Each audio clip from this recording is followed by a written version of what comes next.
A disturbing Instagram horror story. Becky closed her laptop after finishing her new article. The work stress was killing her, but she had to cut corners to reach the deadline. Becky was a journalist for a newspaper, and she primarily wrote digital articles for their online platform. Apart from that, she also had a blog with an alias which consisted of many journalists, activists, and such personalities.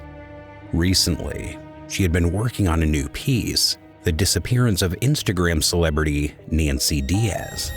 Nancy Diaz was an Instagram influencer with 5 million followers. She was a Brazilian model. Nancy wasn't the average model you found online.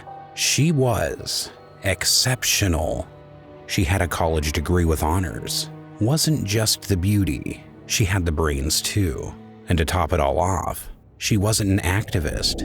She used to speak out for injustice whenever she saw it. Unlike other influencers, her activism wasn't limited to just hashtags. She would go on protests and get on fundraisers for various causes. Becky admired Nancy a lot for that. She was one of the few influencers Becky actually cared about. That didn't mean she didn't have an influencer side. She used to hang out with the likes of Dan Bilzerian and many other influencers of sorts.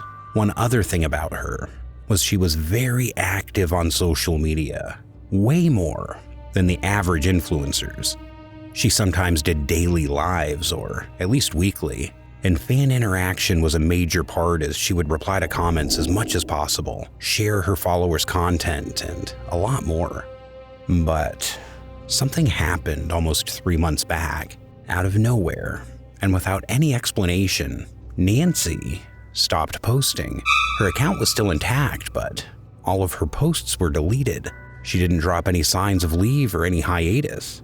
It all happened when she started her weekly live and eventually started deleting her posts from the first ones to the latest.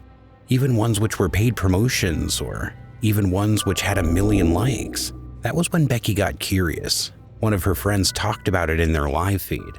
They mentioned she didn't tell anything and doesn't even return calls anymore, but one thing she mentioned was her family members and her close friend and ex, Jason Mecki, knew where she was and told everyone she went on vacation. Somehow, this explanation did not sit well with Nancy's friend, and neither did Becky. Ever since then, she's been investigating the sudden disappearance of Nancy. The first thing Becky did was try to collect some data from places where they might have gotten a snapshot of Nancy's profile, sort of like an archive. Luckily, she didn't have to find it long, as she found a fan's account which stored all of her posts, stories, reels, and everything really. Whatever goes on the internet always stays on the internet, Becky thought. Becky went through most of her recent posts and other materials of hers. She didn't find anything odd. One thing which made her scratch her head was how this Jason Mecki knew about her whereabouts. She had a private life, but her life with Jason was almost a public reality show. Jason was the son of a wealthy politician in Brazil, and they used to have a healthy relationship until they abruptly started fighting. It was passive-aggressive at first, but soon became toxic, and all of it was public. Everyone knew it wasn't much time before they break up, and after some time they did, but she didn't mention they talked like friends, and it didn't end on a bad note. After a week of digging and studying, she was at a roadblock. Out of excitement, she even published the first phase of Nancy's disappearance, an article outlining and acknowledging the fact that Nancy was in fact missing. Once that article went live, sometime later she got a message from a fellow writer.